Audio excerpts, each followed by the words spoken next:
നമസ്കാരം. മഹാന്മാ ന്യൂസിലേക്ക് ഏവർക്കും സ്വാഗതം. ഈ ഷാജൻ സ്കറിയ ഒരു സുപ്രീം കോടതി ജഡ്ജി എന്നുള്ള ഒരു രീതിയിലാണ് കഴിഞ്ഞ കുറേ നാളുകളായി അദ്ദേഹത്തിൻ്റെ വാർത്തകളും അദ്ദേഹത്തിൻ്റെ ഭാഷയും. ഒരു സുപ്രീം കോടതി ജഡ്ജി വിധിക്കുന്ന വിധികളാണ് ഷാജൻ സ്കറിയ വിധിക്കുന്നത്.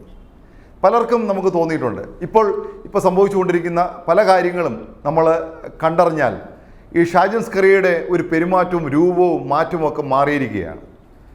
അദ്ദേഹം എന്തോ ഇവിടുത്തെ ഗവൺമെൻറ്റിനെ താഴെ ഇറക്കാനും PV അൻവറിനെ ഇല്ലാതാക്കാനും പല MLA-മാരെയും ഇടതുപക്ഷ MLA-മാരെ ഇല്ലാതാക്കാനും ഒക്കെ ശ്രമിക്കുന്നുണ്ടോ, ഒരു വ്യവസായി നമ്മുടെ യൂസഫ് അലിയെ ഇല്ലാതാക്കാനും ഒക്കെ ശ്രമിക്കുന്നുണ്ടോ എന്ന് എനിക്ക് തോന്നിപ്പോയിട്ടുണ്ട്. എന്താണ് PV അൻവറും ഈ മറുനാടൻ മലയാളി ഷാജൻ സ്കറിയുമായിട്ടുള്ള പ്രശ്നം? നമ്മൾ കാണേണ്ടത് ഇവർ തമ്മിലുള്ള ഒരു യുദ്ധം തന്നെയാണ്. നമ്മളെ ഈ മഹാഭാരതത്തിലെ യുദ്ധങ്ങൾ പോലെയാണ് ഇപ്പോൾ ഇവിടെ നടന്നുകൊണ്ടിരിക്കുന്നത്. പക്ഷേ അതിൽ വിജയിക്കുന്നത് ആരാണെന്ന് നമുക്ക് നോക്കാം. ഇത് ഞാൻ പറഞ്ഞു വരുമ്പോൾ നിങ്ങൾക്കത് മനസ്സിലാകും. പക്ഷേ ഇതിൽ കുറ്റക്കാർ നമ്മൾ ആരാണെന്ന് നോക്കിയാൽ അത് നമ്മുടെ മറുനാടൻ മലയാളിയുടെ MD ഷാജൻ സ്കറിയ തന്നെയാണ്. ഷാജൻ സ്കറിയ മറുനാടൻ മലയാളിയുടെ അമരക്കാരനും PV അൻവർ എന്ന് പറയുന്നത് ഒരു MLA-യുമാണ്. ഒരു MLA-യും ഒരു പത്രമാധ്യമ സ്ഥാപനത്തിലെ മുതലാളിയും തമ്മിലുള്ള യുദ്ധം ഇന്ന് വളരെ സങ്കീർണമായി കൊണ്ടിരിക്കുകയാണ്. ഷാജൻ സ്കറിയ ചില സോഴ്സുകൾ വെച്ച് പറയുന്ന അടിസ്ഥാനരഹിതമായ വാർത്തകൾ രാഷ്ട്രീയ ഭേദമന്യേ പലരെയും വേദനിപ്പിക്കുന്നതാണ്. ഇവിടെ മുഖ്യമന്ത്രി പിണറായി വിജയനെയും കുടുംബത്തെയും വിമർശിക്കുകയും 2016 മുഖ്യമന്ത്രി ആയപ്പോൾ ആ കസേരയിൽ നിന്നും താഴെ ഇറക്കാൻ പല ദുഷ്ശക്തികളുമായി കൂട്ടുപിടിക്കുകയും പല കള്ള വാർത്തകൾ മെനഞ്ഞെടുത്ത് കുറേ നാളുകളായി അദ്ദേഹം അതിൻ്റെ ഒരു പടയൊരുക്കം തന്നെ നടത്തിക്കൊണ്ടിരിക്കുകയാണ്. കേരളത്തിൽ എന്നല്ല ലോകത്ത് തന്നെ പ്രശസ്തനായ യൂസഫ് അലി അദ്ദേഹത്തിനെതിരെയും സ്ഥാപനത്തിനെതിരെയും യാതൊരു കഴമ്പുമില്ല എന്ന് മനസ്സിലാക്കിയിട്ട് പോലും നെഞ്ചിലാഴത്തുള്ള മുറിവേക്കുന്ന രീതിയിലുള്ള വാർത്തകൾ ചെയ്ത് അദ്ദേഹത്തെ ദ്രോഹിക്കുകയും നശിപ്പിക്കുകയും ചെയ്യാൻ വേണ്ടി ശ്രമിച്ചു. നമ്മൾ കണ്ടതാണിതെല്ലാം. അദ്ദേഹത്തിൻ്റെ സ്ഥാപനങ്ങൾക്കെതിരെ എന്തുമാത്രം വാർത്തകളാണ് അദ്ദേഹം കൊടുത്തത്. മറുനാടൻ മലയാളിയിൽ ദിവസവും രാവിലെ നോക്കിക്കഴിഞ്ഞാൽ ഒന്നുകിൽ പിണറായി വിജയൻ, അല്ലെങ്കിൽ യൂസഫ് അലി, അല്ലെങ്കിൽ നമ്മുടെ PV അൻവർ. നമ്മളൊരു കാര്യം മനസ്സിലാക്കണം. മുഖ്യമന്ത്രി പിണറായി വിജയൻ അദ്ദേഹത്തിൻ്റെ കുടുംബത്തെയും അദ്ദേഹത്തിൻ്റെ വീട്ടുകാരെയും ഒക്കെ ആക്ഷേപിക്കുമ്പോൾ നിങ്ങളൊരു BBC-യോ അല്ലെങ്കിൽ ഒരു CNN-ഓ എന്നുള്ള ചാനലല്ല ഷാജൻ. നിങ്ങൾ വെറും ഒരു YouTube ചാനലിൻ്റെ MD മാത്രമാണ്. ഒരു രാഷ്ട്രീയ നേതാവിനെ വിമർശിക്കുമ്പോൾ അധികം അങ്ങ് കയറി എന്ന് വിചാരിക്കരുത്. അതിൽ കുറച്ച് ആയുസ്സേ ഉള്ളൂ. പണ്ടൊരു സിനിമയിൽ പറയുന്നത് പോലെ, എനിക്ക് ആ സിനിമയുടെ പേരെനിക്ക് ഓർമ്മ വരുന്നില്ല, നെഞ്ചം വിരിച്ച ഒരു പോലീസുകാരൻ മുന്നിൽ വന്ന് നിന്നാൽ തീരേണ്ടതേ ഉള്ളൂ നമ്മുടെയൊക്കെ പത്രധർമ്മവും പത്രപ്രവർത്തനവും. PV അൻവർ ചെയ്തു എന്ന തടയണ കേസും ഭൂമി കയ്യേറ്റവും സ്വർണ്ണഖനനവും നിരന്തരമായി വാർത്ത കൊടുക്കുകയും അദ്ദേഹത്തെ മാനസികമായി അദ്ദേഹത്തെ ദ്രോഹിക്കുകയും നിങ്ങൾ ഒരുപാട് ചെയ്തു കഴിഞ്ഞു. എല്ലാ ചാനലുകളും ഇത്തരം വാർത്തകൾ കൊടുക്കാറുണ്ട് ഷാജൻ. എല്ലാ വാർത്തകളും കൊടുക്കാറുണ്ട്. PV അൻവറിൻ്റെ വാർത്തയും കൊടുക്കാറുണ്ട്, മുഖ്യമന്ത്രിയുടെ നെഗറ്റീവ് വാർത്തകളും കൊടുക്കാറുണ്ട്, എല്ലാവരുടെ വാർത്തകളും കൊടുക്കാറുണ്ട്, എല്ലാ ചാനലുകളും കൊടുക്കാറുണ്ട്. പക്ഷെ അതിനൊരു പരിധിയുണ്ട്, അതിനൊരു സമയക്രമമുണ്ട്. PV അൻവർ മൂത്രമൊഴിച്ചാൽ പോലും അതിൻ്റെ കളറെടുത്ത് അത് സ്വർണ്ണം ഉരുക്കി കുടിച്ചത് കൊണ്ടാണ് ആ മൂത്രം സ്വർണ്ണക്കളറിൽ പോകുന്നത് എന്ന് കൊടുക്കുന്ന വൃത്തികെട്ട വാർത്തകൾ അതിനോട് ചിലപ്പോൾ എല്ലാവരും ഇഷ്ടപ്പെടണമെന്നില്ല. PV അൻവർ തെറ്റുകാരനാണോ അല്ലയോ ആയിരിക്കാം. പക്ഷേ ആ തെറ്റ് ചൂണ്ടിക്കാണിക്കുന്നതിന് ചില നടപടിക്രമങ്ങളുണ്ട്. അല്ലാതെ അദ്ദേഹത്തിൻ്റെ പുറകെ നടന്നും മുഖ്യമന്ത്രിയുടെയും MA യൂസഫ് അലിയുടെയും പുറകെ നടന്നും ഇവരെല്ലാം എന്തു ചെയ്യുന്നു എന്ന് അന്വേഷിച്ച് നടക്കുന്ന ഒരു മാധ്യമ പ്രവർത്തകൻ്റെ ഫലമാണ് ഇപ്പോൾ സംഭവിച്ചുകൊണ്ടിരിക്കുന്നത്. ചിലരെങ്കിലും പറഞ്ഞില്ലേ പലവട്ടം താങ്കളോട് ഇത് നിർത്താൻ. അങ്ങനെ പറഞ്ഞവരുടെ വോയിസ് ക്ലിപ്പുകൾ എടുത്ത് അത് പിന്നെയും താങ്കൾ അത് വാർത്തയാക്കി. ഒരാളിനോട് വ്യക്തിപരമായ ദേഷ്യമുണ്ടെങ്കിൽ അതിനെ മാധ്യമ പ്രവർത്തനത്തിൽ കൂടെ ഇല്ലായ്മ ചെയ്ത് കളയാം എന്ന് വിചാരിക്കുന്നുണ്ടെങ്കിൽ ഇപ്പോൾ തെറ്റിയില്ലേ? രാഷ്ട്രീയ പകപോക്കൽ ഒരിക്കലും നല്ലതിനല്ല. ഇപ്പോൾ എന്ത് സംഭവിച്ചു? അവർ വിജയിച്ചു. താങ്കളുടെ സ്ഥാപനം വളരെ ദയനീയമായിക്കൊണ്ടിരിക്കുകയാണ്. ഇന്നലെ തന്നെ മെഡിക്കൽ കോളേജ് പോലീസ് സ്റ്റേഷനിൽ SI ഉൾപ്പെടെയുള്ള താങ്കളുടെ സ്ഥാപനത്തിലെത്തി സുദർശൻ നമ്പൂതിരിയെ അറസ്റ്റ് ചെയ്തു കൊണ്ടുപോയി. സുദർശൻ നമ്പൂതിരി എന്ത് തെറ്റാണ് ചെയ്തത്? അദ്ദേഹം ഭാരത് ലൈവ് എന്ന മാധ്യമ സ്ഥാപനത്തിൽ ജോലി ചെയ്തുകൊണ്ടിരുന്നപ്പോൾ ഉണ്ടായ ഒരു വാർത്തയുടെ അടിസ്ഥാനത്തിൽ കൊച്ചി ഇൻഫോ പാർക്ക് പോലീസ് അദ്ദേഹത്തിനെതിരെ കേസെടുത്തിരുന്നു. അത് കഴിഞ്ഞ് ഈ അടുത്ത കാലത്ത് സുദർശൻ നമ്പൂതിരി മറുനാടൻ മലയാളി ജോലിക്ക് കയറി. ഇപ്പോൾ ആ കേസുമായി ബന്ധപ്പെട്ട് സുദർശൻ നമ്പൂതിരി പോലീസ് അറസ്റ്റ് ചെയ്തിരിക്കുകയാണ്. താങ്കളുടെ സ്ഥാപനത്തിൽ ജോലിക്ക് വന്നതാണ് സുദർശൻ നമ്പൂതിരി ചെയ്ത തെറ്റ്. അവിടെ ജോലിക്ക് വരുന്നവരുടെ സംരക്ഷണം കൊടുക്കാൻ താങ്കളുടെ സ്ഥാപനത്തിൽ സാധിക്കുന്നുണ്ടോ എന്നുള്ള കാര്യം കൂടി താങ്കൾ ഓർമ്മിക്കേണ്ടതാണ്. അങ്ങനെ ഒരു മാധ്യമ സ്ഥാപനത്തിലേക്ക് ഒരു പോലീസ് വന്നു കയറി അവിടുത്തെ മാധ്യമ പ്രവർത്തകനെ അറസ്റ്റ് ചെയ്തുകൊണ്ട് പോകുമ്പോൾ ഉണ്ടാകുന്ന ഒരു അവസ്ഥ കഷ്ടം, വളരെ ദയനീയമാണ്. ചില വമ്പൻ സ്രാവുകളോട് ഇടയാൻ നിൽക്കുമ്പോൾ അറ്റ്ലീസ്റ്റ് നമ്മൾ കുളിച്ചിട്ട് വന്ന് സ്വന്തം കണ്ണാടിയിലേക്കൊന്ന് നോക്കണം. നമ്മൾ ആരുമല്ല, അവരോട് മുട്ടാൻ പോകുമ്പോൾ സൂക്ഷിക്കുക. ഞാനൊന്ന് ചോദിച്ചോട്ടെ, MA യൂസഫ് അലി നാടിന് വേണ്ടി ചെയ്യുന്ന നല്ല കാര്യങ്ങൾ എണ്ണിയാൽ തീരുമോ? ഇത് പറയുമ്പോൾ അദ്ദേഹത്തിൻ്റെ പണം വാങ്ങി വാർത്ത ചെയ്യുന്ന ആളല്ല ഞാൻ. പക്ഷേ അദ്ദേഹം ചെയ്തിരിക്കുന്ന നന്മയുള്ള കാര്യങ്ങൾ എടുത്തു പറയേണ്ടതല്ലേ? പ്രായമേറിയ ആരുമില്ലാതെ തെരുവിൽ അലഞ്ഞു നടക്കുന്ന മക്കളാൽ അടിച്ചു പുറത്താക്കപ്പെട്ട എല്ലാം നഷ്ടപ്പെട്ട വയോധികരെ വരെ പത്തനാപുരത്ത് ഗാന്ധി ഭവനിൽ താമസിപ്പിച്ചുകൊണ്ട് അവർക്ക് നല്ല ജീവിത സാഹചര്യവും നല്ല അന്തരീക്ഷവും ഉണ്ടാക്കി കൊടുക്കുന്നില്ലേ അദ്ദേഹം? അതൊന്നും കാണാതെ പോകരുത്. അദ്ദേഹത്തിൻ്റെ നെഗറ്റീവ് എവിടുന്നെങ്കിലും എടുത്ത് ചൊറിഞ്ഞ് അതിനെ പത്രധർമ്മവും പത്രപ്രവർത്തനവും എന്നല്ല വിളിക്കേണ്ടത്.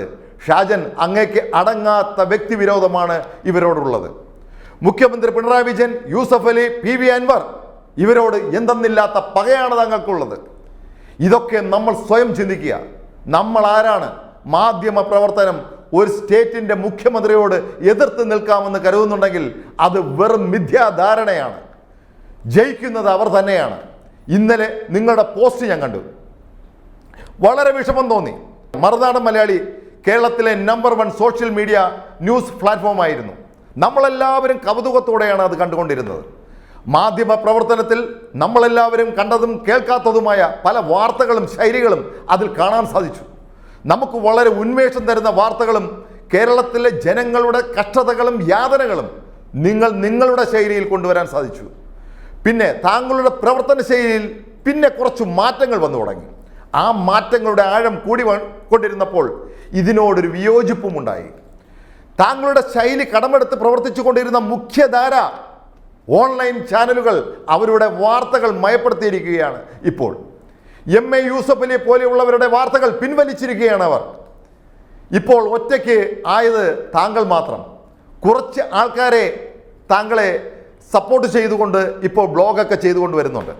പക്ഷെ അതിലൊന്നും വലിയ വിജയിക്കാൻ ആയുസ്സുമില്ല, വിജയിക്കാനും പോകുന്നില്ല. മുഖ്യമന്ത്രി പിണറായി വിജയനും സ്വർണ്ണക്കടത്തും PV അൻവറും യൂസഫ് അലിയുമായിരുന്നു ദിവസവും താങ്കൾ റിപ്പോർട്ട് ചെയ്തുകൊണ്ടിരുന്നത്. മുഖ്യമന്ത്രിയുടെ മകൾ വീണ വിജയനുമായി ബന്ധപ്പെട്ട വാർത്തകളിൽ കൂടുതൽ പ്രാതിനിധ്യം കൊടുത്തു. പിണറായി വിജയൻ്റെ മകളാണ് വീണ വിജയൻ. 2-3 ദിവസത്തിന് മുമ്പ് താങ്കൾ ഇട്ട ഒരു വീഡിയോ ഞാൻ കണ്ടിരുന്നു. താങ്കളുടെ ഭാര്യയെയും കുടുംബത്തെയും വളരെ മോശമായ രീതിയിൽ ചിത്രീകരിക്കുന്നു, അവരെ ജീവിക്കാൻ സമ്മതിക്കുന്നില്ല, പോലീസ് അവരെ വേട്ടയാടുന്നു എന്നൊക്കെ പറഞ്ഞുകൊണ്ടുള്ള ഒരു വാർത്ത. അന്ന് താങ്കൾ വീഡിയോയിൽ പറഞ്ഞിരുന്നത് മറുനാടൻ മലയാളി എന്ന ചാനലിനെ പൂട്ടാൻ ഒരു പ്രമുഖ വ്യവസായി കൂട്ടുനിൽക്കുന്നു എന്നായിരുന്നു. അരിഹാരം കഴിക്കുന്ന കേരളത്തിലെ എല്ലാ ജനങ്ങൾക്കും അറിയാം അത് MA യൂസഫ് അലി എന്ന ആളാണെന്ന്. താങ്കളുടെ സ്ഥാപനം അല്ലെങ്കിൽ വേറെ ഏതെങ്കിലും ഒരു സ്ഥാപനം പൂട്ടിക്കൊണ്ട് ലോകപ്രശസ്തനായ ഒരു ബിസിനസ്സുകാരൻ എന്ത് നേട്ടമാണുള്ളത്? അത് നിങ്ങൾ ചിന്തിക്കണ്ടേ? അതിനിടയിലാണ് താങ്കൾ പറഞ്ഞത് എൻ്റെ കുടുംബത്തെ വല്ലാതെ വേട്ടയാടുന്നു വന്നു. അപ്പോൾ ചിന്തിക്കണം നിങ്ങൾ. പിണറായി വിജയൻ എന്ന മനുഷ്യൻ്റെ കുടുംബത്തെക്കുറിച്ച് പറയുമ്പോൾ, PV അൻവർ എന്ന ഒരു പച്ചയായ മനുഷ്യനെ കുറിച്ച് പറയുമ്പോൾ, MLA ആരോ ആയിക്കോട്ടെ, MA യൂസഫ് അലി എന്ന മനുഷ്യനെ കുറിച്ച് പറയുമ്പോൾ, ഒരു ബിസിനസ്സുകാരനാണ്, അതെല്ലാം കളഞ്ഞേക്ക്. അവരെ തെറി വിളിച്ചും കുടുംബത്തെക്കുറിച്ച് പറയുമ്പോഴും സ്വന്തം കുടുംബത്തിൽ ഇങ്ങനെ ആപത്ത് വരും എന്ന് ചിന്തിക്കണമായിരുന്നു. ഇപ്പോൾ കുമ്പസടിച്ചിട്ട് കാര്യമില്ല. കേരളത്തിലെ മുസ്ലിങ്ങൾ എല്ലാം തീവ്രവാദികളാണ് എന്ന മട്ടിൽ താങ്കൾ ചിത്രീകരിക്കുകയുണ്ടായി. ലവ് ജിഹാദ് പോലുള്ള വിഷയങ്ങൾ നിരന്തരമായി മോശമായ രീതിയിൽ വാർത്തകൾ അവതരിപ്പിച്ചു. ഇന്ത്യ ഒരു ജനാധിപത്യ രാജ്യമാണ് എന്ന് പോലും താങ്കൾ മറന്നു. പ്രത്യേകിച്ച് നമ്മുടെ കൊച്ചു കേരളം, ഇവിടെ എല്ലാ മതസ്ഥരും ഒരുപോലെയല്ലേ? ഇതിനെ വർഗീയതയിലേക്ക് കൊണ്ടുപോകേണ്ട കാര്യമുണ്ടായിരുന്നു. ലണ്ടൻ എയർപോർട്ടിൽ വെച്ച് ആരോ ചീത്ത വിളിക്കുന്നതുമായി ബന്ധപ്പെട്ട വീഡിയോകൾ പ്രചരിപ്പിച്ചിരുന്നു. അന്ന് താങ്കൾക്ക് അനുകൂലമായി വാർത്തയിട്ടവരാണ് ഇവിടുത്തെ ചില മാധ്യമങ്ങൾ. അന്ന് താങ്കൾക്ക് അനുകൂലമായി വാർത്തയിട്ട മഹാത്മാ ന്യൂസും ഉണ്ടായിരുന്നു, നമ്മുടെ ചാനലായിരുന്നു. പക്ഷേ പ്രവൃത്തികൾ നല്ലതായാൽ മാത്രമേ ജീവിതം നല്ല രീതിയിൽ മുന്നോട്ട് കൊണ്ടുപോകാൻ സാധിക്കൂ. നമ്മൾ വാർത്ത കൊടുക്കുമ്പോൾ അവർക്കുണ്ടാകുന്ന വേദനകൾ നമ്മൾ മനസ്സിലാക്കാറില്ല. നമ്മുടെ ചാനലിൻ്റെ സബ്സ്ക്രൈബേഴ്സിന് വേണ്ടിയും വ്യൂവേഴ്സിന് വേണ്ടിയും കള്ള വാർത്തകൾ പടച്ചുവിടുകയും തെറികൾ വിളിക്കുകയും ചീത്ത വിളിക്കുകയും അവൻ്റെ കുടുംബത്തിൽ കയറി അവനെ പ്രസവിച്ച അമ്മയെ വരെ തെറി വിളിക്കുകയും ചെയ്യും. ഈ തെറി വിളിക്കുന്നവർ ചിന്തിക്കണം, നിങ്ങൾ ഒരു മാധ്യമ പ്രവർത്തനമാണ് ചെയ്യുന്നതെന്ന്. നിങ്ങൾ ഇവിടുത്തെ രാഷ്ട്രപതിയോ പ്രധാനമന്ത്രിയോ അല്ല. അങ്ങനെ നമ്മൾ തെറി വിളിക്കുമ്പോൾ ആ കുടുംബത്തിലുണ്ടാകുന്ന അപമാനം അതിനെ കാണുന്നില്ല. നമ്മൾ അതിനെ ഏറ്റുപിടിച്ച് പല ചാനലുകളും വാർത്തകളും മറിച്ചും തിരിച്ചും കൊടുക്കുന്നു. ഇതൊന്നും ശ്രദ്ധിക്കാതെ നമ്മൾ പടച്ചുവിടുന്ന വാർത്തകൾ ഏതെല്ലാം കുടുംബങ്ങളെ ശിഥിലമാക്കിയിട്ടുണ്ട്. അപ്പോൾ പിന്നെ നമ്മളൊക്കെ കുറെ അനുഭവിക്കേണ്ടേ ഷാജൻ? കുറച്ചൊന്നുമല്ല, കൂടുതലായി അനുഭവിക്കണം, ബുദ്ധിമുട്ടണം, നമ്മളും ജയിലിൽ കിടക്കണം. മാനുഷിക പരിഗണന കൊടുക്കാതെ ആരെയും ദ്രോഹിക്കാമെന്നുള്ള ദാക്ഷ്യമാണ് ഇന്ന് സോഷ്യൽ മീഡിയയിൽ നമ്മൾ കാണുന്നത്. കേരളം വിട്ട് വേറെ ഏത് സ്റ്റേറ്റിൽ പോയാലും അവിടെ സോഷ്യൽ മീഡിയ പ്ലാറ്റ്ഫോം കൈകാര്യം ചെയ്യുന്നവർ വളരെ സൂക്ഷിച്ചും സത്യസന്ധതയോടുകൂടിയും വാർത്തകൾ അവതരിപ്പിക്കാറുണ്ട്. അവിടുത്തെ മുഖ്യമന്ത്രിയെയോ മറ്റുള്ളവരെയോ അപകീർത്തിപ്പെടുത്തുന്ന അത്തരം വാർത്തകൾ പരമാവധി അവർ സൂക്ഷിച്ച് കൈകാര്യം ചെയ്യാറുണ്ട്. 2016 ഇടതുപക്ഷ സർക്കാർ അധികാരത്തിൽ വന്നത് മുതൽ സർക്കാരിനെ തുര വാർത്തകൾ കൊടുത്തുകൊണ്ടിരുന്നു ചില വലതുപക്ഷ മാധ്യമങ്ങൾ. എന്നാൽ ശക്തിയോടെ വീണ്ടും ഇടതുപക്ഷ സർക്കാർ അധികാരത്തിൽ വരികയും ചെയ്തു. കഴിഞ്ഞ പിണറായി സർക്കാരിൻ്റെ കാലത്ത് അവർക്ക് വേണമായിരുന്നെങ്കിൽ മറുനാടൻ മലയാളിയും കൂട്ടി താങ്കളെയും പിടിച്ച് അകത്തിടമായിരുന്നു അന്നത്തെ മുഖ്യമന്ത്രി പിണറായി വിജയൻ. എന്നാൽ അദ്ദേഹം അത് ചെയ്തില്ല. എന്നല്ല, ഇതിനെക്കുറിച്ച് ഒരു അക്ഷരം മിണ്ടിയിട്ടുമില്ല. ഇപ്പോഴും അദ്ദേഹം മൗനം തന്നെയാണ് തുടരുന്നത്. ഒരു സ്റ്റേറ്റിൻ്റെ മുഖ്യമന്ത്രിക്ക് ഇതുപോലുള്ളൊരു ചാനലിനെ പൂട്ടാൻ നിമിഷ നേരം മതി എന്നോർക്കണം. പിന്നെയും താങ്കൾ അവർക്കെതിരെ വാർത്തകൾ കൊടുത്ത് ദ്രോഹിച്ചുകൊണ്ടേയിരുന്നു. ഷൂട്ട് ആൻഡ് സൈറ്റ് എന്ന താങ്കളുടെ ഒരു പ്രോഗ്രാമുണ്ട്. നിങ്ങൾ വിളിച്ചു വരുത്തിയ ശശി തരൂർ, കെ സുധാകരൻ, തിരുവഞ്ചൂർ രാധാകൃഷ്ണൻ, വി.ഡി. സതീശൻ, മാത്യു കുഴിനാടൻ, ബിന്ദു കൃഷ്ണ, രമേശ് ചെന്നിത്തല ഇവരെല്ലാം ഇരുത്തി നടത്തിയ ചർച്ചയുടെ നന്ദി പ്രകടനമായിരിക്കാം ഇപ്പോൾ താങ്കളെ അനുകൂലിക്കുന്നത്. പക്ഷെ അതിനും വലിയ ആയുസില്ല എന്ന് താങ്കൾ ഓർക്കുന്നത് നന്നായിരിക്കും. ഇതിൽ താങ്കളെ പിന്തുണയ്ക്കാൻ CPM-ന്റെ ഒരു നേതാക്കളും മുന്നോട്ട് വന്നിട്ടില്ല. അവർക്കെല്ലാം അറിയാം PV അൻവർ മാത്രം മതി താങ്കളെ പൂട്ടാനെന്ന്.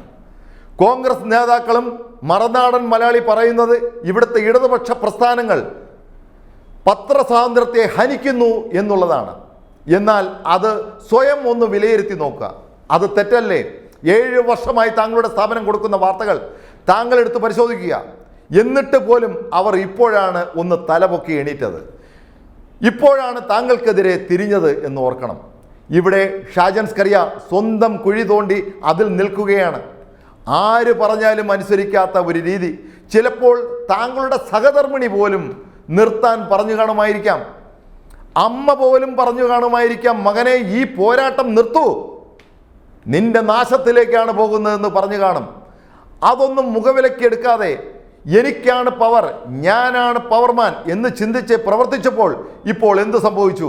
ചിലപ്പോൾ താങ്കൾ തിരിച്ചു വരുമായിരിക്കാം പൂർവാധികം ഭംഗിയായി. എന്നാൽ ഒരു എളിയ മാധ്യമ പ്രവർത്തകൻ എന്നുള്ള രീതിയിൽ പറയുകയാണ്, ഇനിയെങ്കിലും ഇതുപോലെയുള്ള വാർത്തകൾ നിർത്തണം, ഇതുപോലുള്ള പോരാട്ടങ്ങൾ നിർത്തണം. മറ്റുള്ളവരുടെ ജീവിതത്തിലേക്ക് കടന്നു കയറി അവരുടെ സ്വകാര്യത നശിപ്പിക്കുന്ന രീതിയിലുള്ള വാർത്തകൾ നിർത്തണം. ബിസിനസ്സുകാർ ബിസിനസ് ചെയ്തോട്ടെ, മുഖ്യമന്ത്രി കേരളം ഭരിച്ചോട്ടെ, PV അൻവർ അദ്ദേഹത്തിൻ്റെ ബിസിനസ്സും കാര്യങ്ങളും ചെയ്തുകൊണ്ട് പൊയ്ക്കോട്ടെ, അങ്ങയുടെ മാധ്യമ പ്രവർത്തനവുമായി മുന്നോട്ട് പൊയ്ക്കോട്ടെ. താങ്കളുടെ സത്യസന്ധമായ മാധ്യമ പ്രവർത്തനവുമായി മുന്നോട്ട് പോകണം എന്ന് തന്നെയാണ് നമ്മൾ ആഗ്രഹിക്കുന്നത്. കേരളത്തിലെ സമകാലിക വിഷയങ്ങൾ കൈകാര്യം ചെയ്യുകയും അതിനെക്കുറിച്ച് സംസാരിക്കുകയും ചെയ്യുന്നതല്ലേ നല്ലത്, അല്ലാതെ ഇതിനൊക്കെ പോകണമായിരുന്നു. ഏതായാലും താങ്കൾ നല്ല രീതിയിൽ ചിന്തിച്ച് മനസ്സുമാറി മാധ്യമ പ്രവർത്തനവുമായി വരട്ടെ എന്ന് പ്രത്യാശിച്ചുകൊണ്ട് നിർത്തുന്നു. നന്ദി, നമസ്കാരം.